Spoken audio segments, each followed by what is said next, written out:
me thonë është terapia kryesore që ndihmon qëndrueshmërinë e sistemit nervor me kanë më në realitet.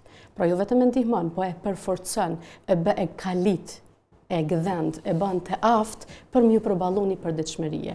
Atë që e tha Gania që është padyshim që Zoti nuk bën një farz në qoftë se s'kishim dobinë e vetë krijimit njeriut.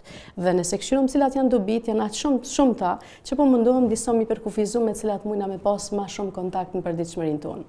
Njëra ndër dobit kryesore të agjerimit është që njeriut janë ndihmon ose e fokuson në vetë kontroll.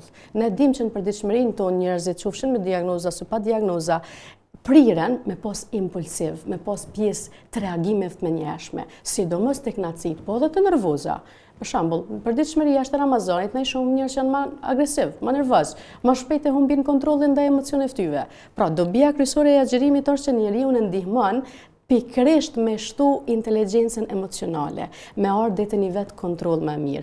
Qysh, nëpërmjet asaj që na dinat që nëse bazohem, nëse njeriu e kupton me esencën e agjerimit, edhe është të apliku jo për më arrit dobësim, jo për më arrit me u tregu njerëzve që janë agjerueshëm, po pikërisht kthehet në bazë, që Zoti thotë agjerimi është për m'ju bë më devotshëm. Çfarë kuptojmë me devotshmëri? Për më ardhur te vetë kontrolla, për më ardhur të më shumë aftësitë tona në menaxhimin e emocioneve dhe ndjesive tona.